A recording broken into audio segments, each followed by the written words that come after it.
आदाब नमस्कार, मैं रिदा खानम। आप देख रहे हैं सियासत टीवी पर साउथ इंडिया एक्सप्रेस। एक नजर डालते हैं आज के मुख्य समाचार पर।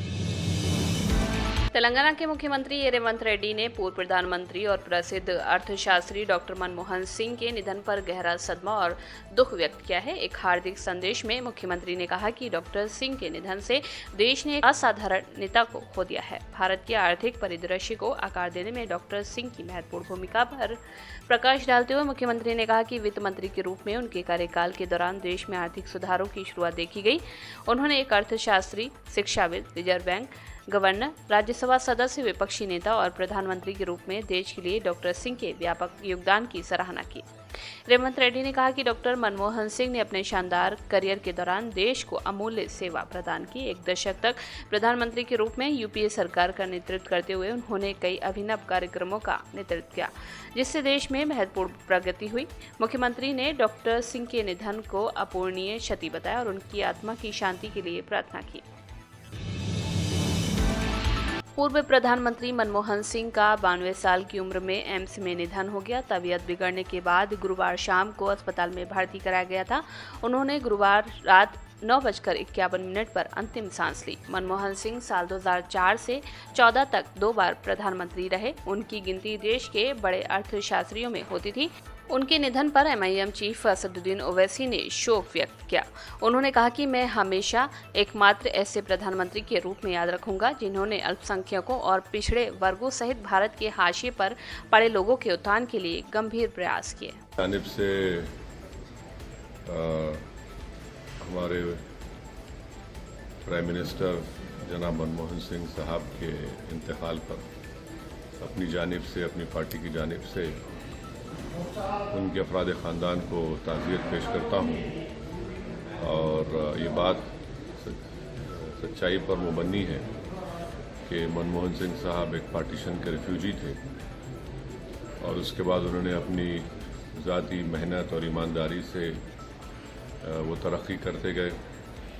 आरबीआई के गवर्नर और फिर भारत के फाइनेंस मिनिस्टर, फिर 2004 में वो इस मुल्क के वज़ीर आज़म बने। और मेरा मानना यह है कि उनके दौरे वज़ारत उज़्मा में वो एक भारत का एक पहला वज़ीर आज़म था, प्रधानमंत्री था, जिसने मार्जिनलाइज कम्युनिटीज़ और ख़ास तौर से मुसलमानों को अपलिफ्ट करने के लिए, उनको हक़ दिलाने के लिए उन्होंने बहुत कोशिशें की। और उनके इंतकाल से यकीनन हमारे वतन अज़ीज़ ने अपने एक ख़ास सपूत को खोया है। मैं तमाम मुल्क जो आज गम में।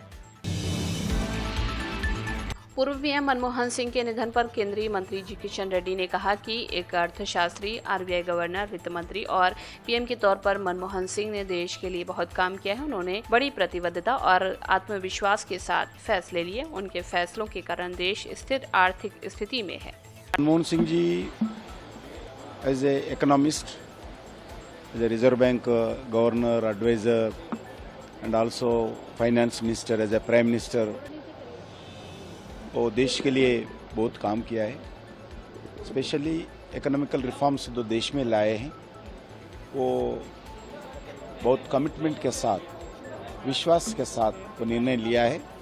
और जो मनमोहन सिंह जी जो साहस निर्णय के लिए, और जब पीवी नरसिम्हा राव प्रधानमंत्री थे, उनको पूरा अधिकार दिया था इस विषय पर।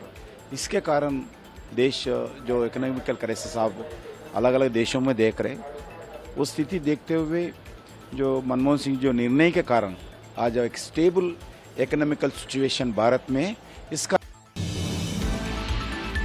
तेलंगाना के जोगुलंबा गढ़वाल जिले से छात्रों के अनोखे ढंग से प्रदर्शन का मामला सामने आया है। बीते दिनों खाने में मिलावट के कारण एक स्कूल के कुछ छात्र बीमार हो गए थे, जिन्हें इलाज के लिए अस्पताल में भर्ती कराया गया था। अब यही छात्र सड़कों पर उतरकर प्रिंसिपल और टीचर के खिलाफ जमकर प्रदर्शन कर रहे हैं। छात्रों ने नंगे पैर 20 किलोमीटर तक का सफर तय करके डीएम से प्रिंसिपल के खिलाफ उत्पीड़न की शिकायत दर्ज कराई।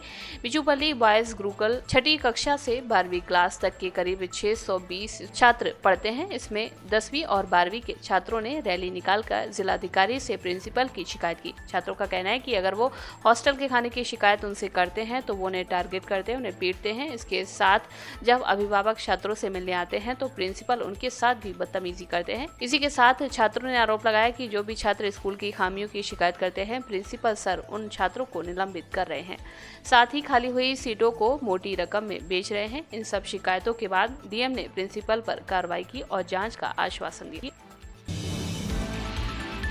देश के पूर्व प्रधानमंत्री मनमोहन सिंह ने कल यानी कि 26 दिसंबर 2024 को 92 साल की उम्र में दिल्ली स्थित एम्स हॉस्पिटल में अंतिम सांस ली। उनके निधन के बाद केंद्र सरकार ने 7 दिनों के राष्ट्रीय शोक की घोषणा की है। प्रधानमंत्री नरेंद्र मोदी ने राष्ट्रीय शोक घोषित करने के साथ ही सभी सरकारी कार्यक्रम रद्द करने का ऐलान भी किया है। वहीं मनमोहन सिंह के निधन के बाद कर्नाटक सरकार ने भी एक बड़ा ऐलान किया है।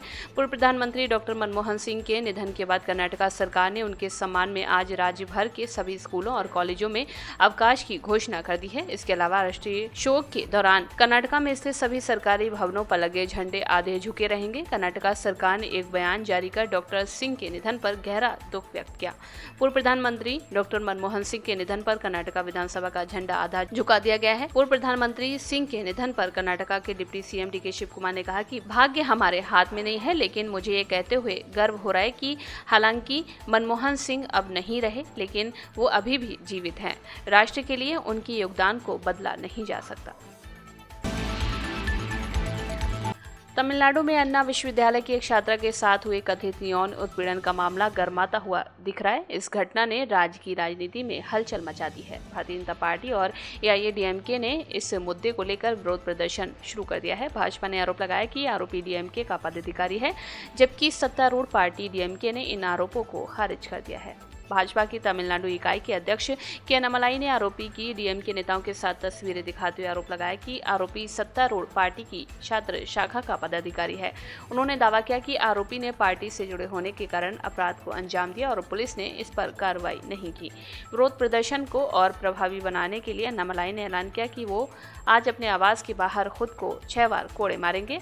उन्होंने ये भी कहा कि वो जब तक डीएमके सरकार सत्ता में है वो चप्पल नहीं पहनेंगे और नंगे पैर ही रहेंगे।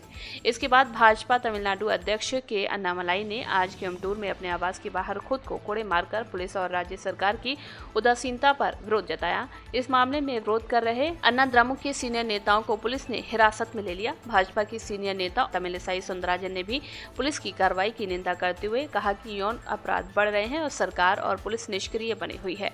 सुंदराजन ने जोर देकर कहा कि उन्हें विरोध प्रदर्शन करने का अधिकार है और सरकार को ऐसे मामलों पर सख्त कदम उठाने चाहिए। साउथ इंडिया एक्सप्रेस में बस इतना ही। मुझे दें इजाजत। बाकी खबरों के लिए बने रहें सियासत टीवी के साथ।